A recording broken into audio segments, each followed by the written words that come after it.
Hello friends, आपके अपने YouTube channel MIM news bulletin में आपका हार्दिक स्वागत है। अगर आप बिहार STET 2019 के अभ्यर्थी हैं तो आपके लिए सारी महत्वपूर्ण इन्फॉर्मेशन जानना काफ़ी ज़रूरी है। बिहार विद्यालय परीक्षा समिति की तरफ से एक RTI आया है, उसके बारे में बात करेंगे, लेकिन उससे पहले देखेंगे कि नॉट इन मेरिट वाले अभ्यर्थियों की तरफ से जो नया केस पटना हाईकोर्ट में दायर है उसका क्या स्टेटस है, उसका क्या ड्राफ्ट है। फिर आपको आगे की खबरों की तरफ लेकर चलेंगे, तो वीडियो में बने रहें। चैनल पर नए हैं तो सब्सक्राइब करना ना भूलें। नॉट इन मेरिट लिस्ट वाले अभ्यर्थियों की तरफ से एक नया केस पटना हाईकोर्ट में दायर है, जिसका केस संख्या आप अपनी स्क्रीन पर देख सकते हैं CWJC 17143/2021। और यह केस पेटिशनर पंकज कुमार सिंह के साथ साथ जो पुराने पेटिशनर थे दूसरे केस के कुंदन कुमार, उनके द्वारा पटना हाईकोर्ट में दायर किया गया है। इस केस की ड्राफ्ट की अगर बात करें तो इस केस की मुख्य जो मांग है वो यह है कि जो STET का एडवर्टीजमेंट था, जो STET का विज्ञापन जारी हुआ था, उसके कंडिका 12 और कंडिका 2 को हटा दिया जाए, समाप्त कर दिया जाए।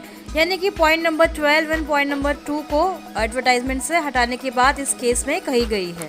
तो इन पॉइंट्स को हटा के नॉट इन मेरिट लिस्ट वाले अभ्यर्थियों का क्या फायदा होगा उसको समझने के लिए पहले देखते हैं एडवर्टीजमेंट का पॉइंट नंबर 2। कंडिका 2 यानी चयन प्रक्रिया का पॉइंट में यह लिखा गया था कि माध्यमिक शिक्षक पात्रता परीक्षा 2019 में न्यूनतम उत्तीर्णांक प्राप्त करने वाले सभी अभ्यर्थियों का उच्च प्राप्तांक से न्यून प्राप्तांक के क्रम में शिक्षा विभाग बिहार पटना से विषयवार एवं कोटिवार पद का विवरण उपलब्ध कराए जाने के बाद कुल पद के बराबर अभ्यर्थियों का विषयवार एवं कोटिवार मेधा सूची तैयार किया जाएगा। तो मेधा सूची को हटाने के लिए यानी कि इस पॉइंट को हटाने के लिए यह केस पटना हाईकोर्ट में दायर है। अब दूसरे पॉइंट की तरफ चलते हैं, यानी पॉइंट नंबर 12, विज्ञापन की पॉइंट नंबर 12 में क्या कुछ लिखा गया है पहले वह पढ़ते हैं। कंडिका 12 या पॉइंट नंबर 12 में लिखा गया है कि बिहार विद्यालय परीक्षा समिति द्वारा माध्यमिक शिक्षक पात्रता परीक्षा 2019 यानी STET में विषयवार एवं कोटिवार कुल पदों के बराबर उत्तीर्ण अभ्यर्थियों की मेधा सूची तैयार की जाएगी, तद अनुसार प्रमाण पत्र निर्गत किए जाएंगे। तो यानी कि एक पॉइंट में यानी पॉइंट नंबर 2 में तो हमने देखा था कि चयन प्रक्रिया की बात लिखी गई थी कि कुल रिक्तियों के बराबर पदों के बराबर अभ्यर्थियों की विषयवार कोटिवार मेधा सूची तैयार होगी। और पॉइंट नंबर 12 में लिखा गया है कि उसी के अनुसार प्रमाण पत्र निर्गत किए जाएंगे। तो ये दोनों ही बातों के लिए नॉट इन मेरिट वाले अभ्यर्थी जो हैं, ये पंकज कुमार सिंह और कुंदन कुमार, इनकी तरफ से ये केस किया गया है कि दोनों ही पॉइंट्स को विज्ञापन से हटाया जाए, ताकि मेधा सूची का मेरिट लिस्ट पर कोई चक्कर ही ना रहे, ना ही सर्टिफिकेट की बात होगी, क्योंकि वे चाहते हैं कि सर्टिफिकेट सभी अभ्यर्थियों को मिले। तो देखते हैं पटना हाईकोर्ट से इसका क्या जजमेंट आएगा। इस केस की लिस्टिंग फिलहाल नहीं हुई है, अभी पेंडिंग स्टेटस दिखा रहा है। तो जैसे ही इस केस की लिस्टिंग होगी तो पता चलेगा कि इसमें क्या जजमेंट निकल कर आता है। क्या ये पॉसिबल है कि विज्ञापन से इन 2 पॉइंट्स को हटा दिया जाए, यह देखने वाली बात होगी। आप सभी साथी भी अपनी राय कमेंट बॉक्स में ज़रूर दें कि क्या इस टाइम विज्ञापन में STET एडवर्टीजमेंट में बदलाव करना या फिर संशोधन करना सही होगा, या फिर इन दोनों पॉइंट्स को क्या हटा देना चाहिए, या फिर हम यह कह सकते हैं कि सरकार सीटों की संख्या बढ़ाकर सभी अभ्यर्थियों को बहाली में शामिल होने का मौका दे। तो अपनी राय कमेंट बॉक्स में ज़रूर दें। अब चलते हैं एक नए RTI के जवाब में जो बिहार विद्यालय परीक्षा समिति द्वारा जारी किया गया है, उसकी तरफ चलते हैं। तो इस RTI में आप देख सकते हैं अपनी स्क्रीन पर कि STET के संबंधित कोई जानकारी मांगी गई थी। तो पहले पढ़ते हैं इसमें क्या कुछ लिखा गया है। देखिए, इसमें मैथ्स विषय की बात की गई है कि दिनांक 14 सितंबर 2020 को प्रथम पाली में यानी फर्स्ट शिफ्ट में आयोजित STET पेपर 1 के गणित विषय की परीक्षा में कुल 9 प्रश्न गलत पाए गए थे। तो ये हम सभी जानते हैं कि पेपर 1 मैथ्स में कुछ प्रश्नों की संख्या जो थी वो गलत थी, कुछ प्रश्न गलत थे। तो उसी के रिलेटेड ये RTI यहाँ पर दायर किया गया था। तो जवाब में उन्होंने कहा है, बिहार विद्यालय परीक्षा समिति ने, कि कुल 141 प्रश्न के आधार पर आपको 82 अंक प्राप्त हुए थे और 9 गलत प्रश्नों को हटाकर कुल पूर्णांक को 150 से परिवर्तित कर परीक्षाफल तैयार किया गया था। यानी कि जो 9 प्रश्न गलत थे उनके मार्क्स को घटा दिया गया 150 में से, और 141 में से नंबर जो है उस अभ्यर्थी को 82 अंक प्राप्त हुए। फलस्वरूप 150 पूर्णांक के आधार पर आपका प्रो रेटेड स्कोर 87.234 होता है, लेकिन नॉर्मलाइजेशन की विधि अपनाने के पश्चात आपको 66.9932 अंक प्राप्त हुए, जो 44.6621% होते हैं। तो उक्त परीक्षा में उत्तीर्ण होने के लिए BC कोटि के अभ्यर्थियों को 45% अंक लाना अनिवार्य है। न्यूनतम उत्तीर्णांक प्राप्त नहीं होने के कारण आपका परीक्षाफल नॉट क्वालिफाइड प्रकाशित किया गया है। देखिए, इस RTI से 2 बातें सामने निकल कर आई हैं कि इस अभ्यर्थी के, पहले तो ये देखते हैं कि 150 में से 87.234 अंक इसको प्राप्त हुए थे, उसके बाद जब नॉर्मलाइजेशन का प्रोसेस अपनाया गया तो इसके जो अंक थे, जो मार्क्स है, उनकी संख्या काफ़ी कम हुई 66.99, क्योंकि ऐसा पॉसिबल हो सकता है कि जो इसमें STET पेपर 1 मैथ्स जिस शिफ्ट की बात की गई है उस शिफ्ट में काफ़ी इजी क्वेश्चंस आए होंगे, काफ़ी सरल क्वेश्चन आए होंगे। तो जो टफ वाला लेवल था उसके बराबर करने के लिए यहाँ पर नॉर्मलाइजेशन का प्रोसेस अपनाया गया था बिहार विद्यालय परीक्षा समिति के द्वारा।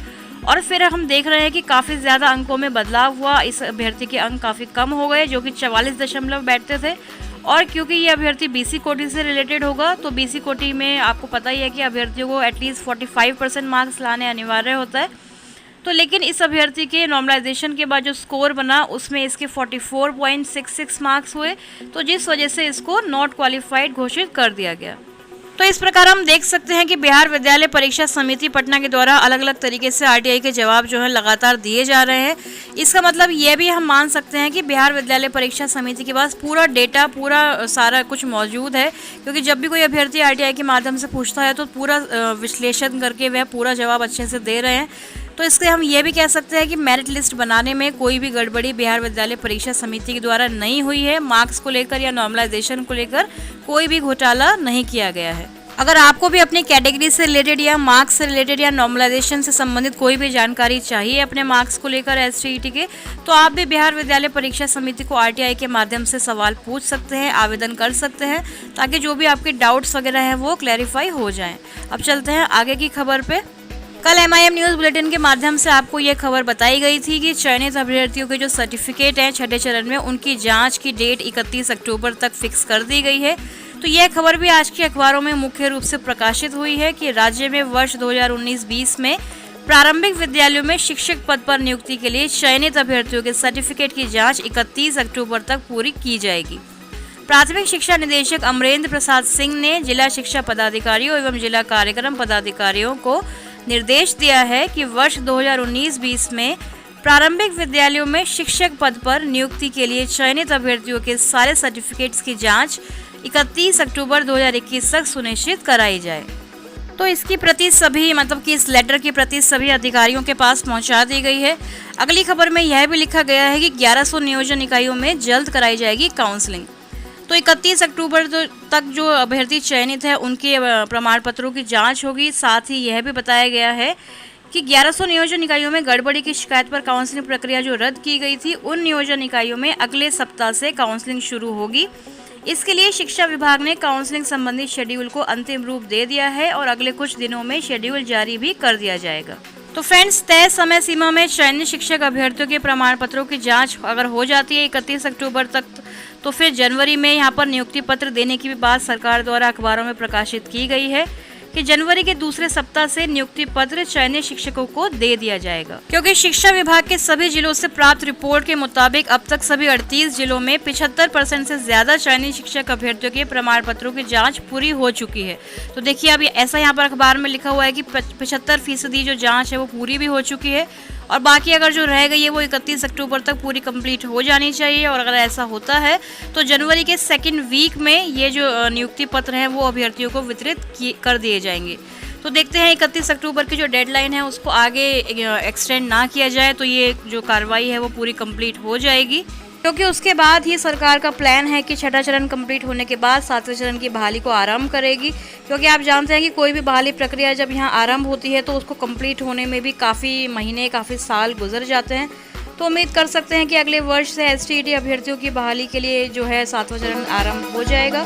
उससे रिलेटेड तमाम अपडेट्स को पाने के लिए हमारे चैनल MIM न्यूज़ बुलेटिन को सब्सक्राइब करें और बेल आइकन दबाना ना भूलें, ताकि हर वीडियो की नोटिफिकेशन आपको मिलती रहे, ताज़ा जानकारी आपको मिलती रहे। Thank you for watching.